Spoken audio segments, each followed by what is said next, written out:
ಆತ್ಮೀಯರೇ, ಇವತ್ತು ನಮ್ಮ ತಾಲೂಕಿನ ಪವಿತ್ರ ಯಾತ್ರಾ ಸ್ಥಳ ಶ್ರೀ ಮುರುಗಮಲ್ಲ ಹೋಬಳಿ ವ್ಯಾಪ್ತಿಗೆ ಬರುವಂತಹ ಯರಕೋಟೆ ಗ್ರಾಮದಲ್ಲಿ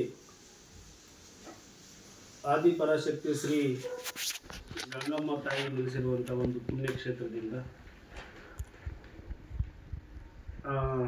ಆತ್ಮೀಯ ಸ್ನೇಹಿತರಾಗಿರುವಂತಹ YN ಮಂಜುನಾಥ್ ಅವರು ಆ ಗ್ರಾಮದ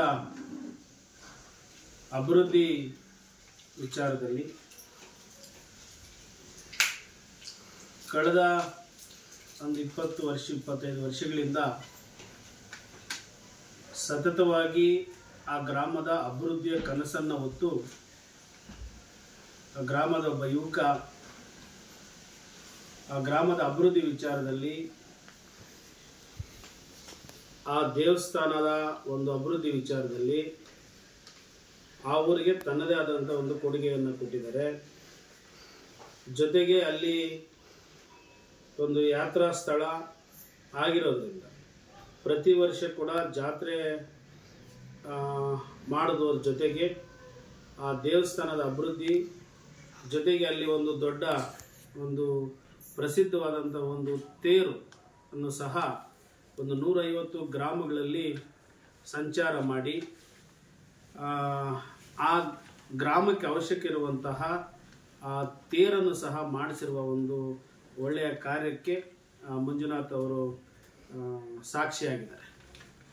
ಹಾಗೆಯೇ ಆ ದೇವಸ್ಥಾನದ ವಿಚಾರವಾಗಿ ಪ್ರತಿ 150 ಗ್ರಾಮಗಳಿಂದ ಸಹ ಪ್ರತಿ ವರ್ಷ ಕೂಡ ಸಾವಿರಾರು ಜನ ಇವತ್ತು ಅಲ್ಲಿಗೆ ದೀಪೋತ್ಸವದ ಮುಖಾಂತರ ಬಂದು ಆ ತಾಯಿಯ ದರ್ಶನವನ್ನು ಪಡಿತಾ ಇದ್ದಾರೆ. ಅವರ ಒಂದು ದೇಶ ಇಷ್ಟೇ, ಆ ಗ್ರಾಮ ಇಡೀ ರಾಜ್ಯದಲ್ಲಿ ಒಂದು ಮಾದರಿ ಪುಣ್ಯಕ್ಷೇತ್ರವಾಗಬೇಕು. ಆ ಒಂದು ತಾಯಿಯ ಮಹಿಮೆ ಇವತ್ತು ಎಲ್ಲ ರಾಜ್ಯಾದ್ಯಂತ ವಿಸ್ತರಣೆ ಆಗಬೇಕು. ಆ ಗ್ರಾಮಕ್ಕೆ ಮೂಲಭೂತವಾದಂತಹ ಸೌಕರ್ಯಗಳೇನೇನಲ್ಲಿದೆ ಈ ಎಲ್ಲ ಸೌಕರ್ಯಗಳು ಕೂಡ ಆ ಗ್ರಾಮಕ್ಕೆ ಸಿಗಬೇಕು. ಆರ್ಥಿಕವಾಗಿ ಸಾಮಾಜಿಕವಾಗಿ ಹಿಂದುಳಿದಿರುವಂಥ ಒಂದು ಗ್ರಾಮ ಇವತ್ತು ಬೆಳಕಿಗೆ ಬರಬೇಕನ್ನೋ ನಿಟ್ಟಿನಲ್ಲಿ ಪ್ರಾಮಾಣಿಕವಾದಂಥ ಪ್ರಯತ್ನವನ್ನು ಮಾಡ್ತಾ ಇದ್ದಾರೆ.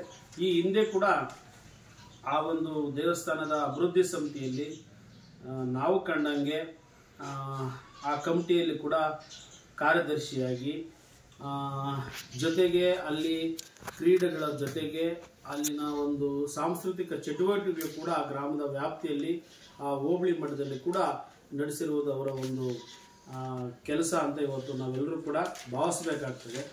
ನಾನು ಕಂಡ ಹಾಗೆ ಯರಕೋಟೆ ಗ್ರಾಮದ ಯುವಕರಲ್ಲಿ ಮತ್ತು ಆ ಗ್ರಾಮದ ಜನಪ್ರತಿನಿಧಿಗಳಾಗಿರ್ಬೋದು, ಹಿರಿಯರಾಗಿರ್ಬೋದು, ಜಾತ್ಯತೀತವಾಗಿ ಪಕ್ಷಾತೀತವಾಗಿ ಆ ಮಂಜುನಾಥ್ ಅವರ ಒಂದು ಕನಸು ಏನಿದೆ, ಒಂದು ಸ್ವರಾಜ್ಯ ಗ್ರಾಮ ಆಗಬೇಕು, ಗಾಂಧೀಜಿ ಕಂಡಂಥ ಕನಸಾಗಿರಬೇಕು.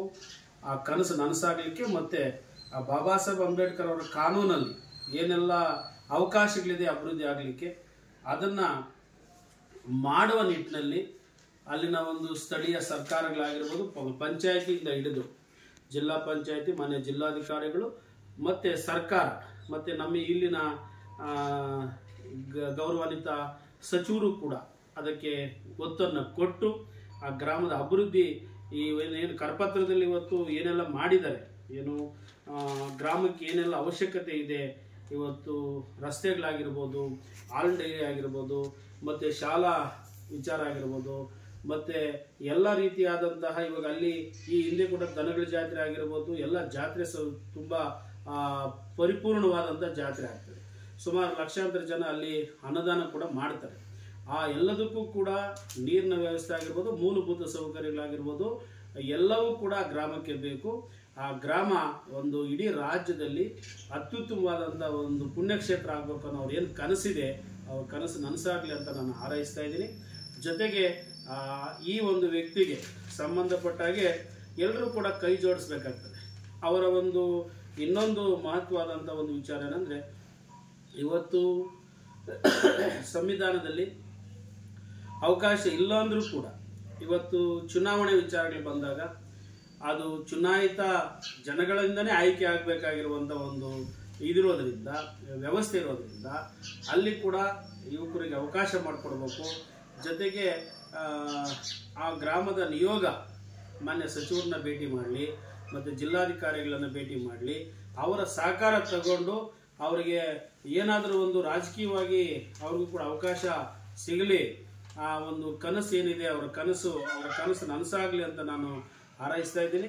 ಅದರ ಜೊತೆಗೆ ಈ ಕರಪತ್ರದ ಮುಖಾಂತರ ಇವತ್ತು ಗ್ರಾಮದಲ್ಲಿ ಧರಣಿ ಆಗಿರ್ಬೋದು, ಸತ್ಯಾಗ್ರಹ ಆಗಿರ್ಬೋದು, ಮತ್ತು ಪಂಚಾಯಿತಿ ಮುಂದೆ ಆಗಿರ್ಬೋದು, ಪಂಚಾಯಿತಿ ಕೂಡ ಅಭಿವೃದ್ಧಿ ವಿಚಾರದಲ್ಲಿ ಒಂದು ಹೆಜ್ಜೆ ಹಿಂದೆ ಇದೆ ಅವರು ಗ್ರಾಮಕ್ಕೆ ಅನ್ನೋದು ಕೂಡ ನಮಗೂ ಕೂಡ ನಮ್ಮ ನೋಟಿಸಲ್ಲಿದೆ. ಹಾಗಾಗಿ ನಾವು ಹೇಳೋದಿಷ್ಟೇ, ಗ್ರಾಮ ಅಭಿವೃದ್ಧಿ ವಿಚಾರದಲ್ಲಿ ನೀವು ತಾರತಮ್ಯನ ಮಾಡದೆ ಎಲ್ಲ ಯುವಕರು ಮತ್ತು ಆ ಒಂದು ಗ್ರಾಮದ ಜನ ನೀವು ಅವರಿಗೆ ಜೊತೆಯಾಗಿ ನಿಂತು ಇವರೇನೋ ಸರ್ಕಾರದ ಮುಂದೆ ತಮ್ಮ ಅಹವಾಲನ್ನು ಇಟ್ಟಿದ್ದಾರೆ, ಅದನ್ನು ಈ ಸಂಬಂಧಪಟ್ಟ ರಾಜಧಾನಿಯಲ್ಲಿ ಆ ಫ್ರೀಡಮ್ ಪಾರ್ಕಲ್ಲಿ ಏನೋ ಅವರು ಸಮಯ ಮತ್ತು ದಿನಾಂಕ ನಿಗದಿಪಡಿಸಿ ಎಲ್ಲರಿಗೂ ಕೂಡ ಮುಕ್ತವಾದಂಥ ಆಹ್ವಾನವನ್ನು ಕೊಡ್ತಾ ಇದ್ದಾರೆ. ನಾವು ಕೂಡ ಬರ್ತಾ ಇದ್ದೀವಿ, ನೀವು ಕೂಡ ಎಲ್ಲರೂ ಬಂದು ಅವರ ಬೆಂಬಲಿಗೆ ನಿಂತು ಆ ಒಂದು ಗ್ರಾಮದ ಅಭಿವೃದ್ಧಿ ವಿಚಾರದಲ್ಲಿ ನಾವು ಯಾವುದೇ ರೀತಿಯಾದಂತಹ ತಾರತಮ್ಯ ಮಾಡದೆ ಸಹಕರಿಸಬೇಕು ಅಂತೇಳಿ ನಾನು ಈ ಮುಖೇನ ತಮ್ಮೆಲ್ಲರಿಗೂ ಕೂಡ ಆತ್ಮೀಯವಾಗಿ ವಿನಂತಿಯನ್ನು ಮಾಡ್ಕೊತಾ ಇದ್ದೀನಿ.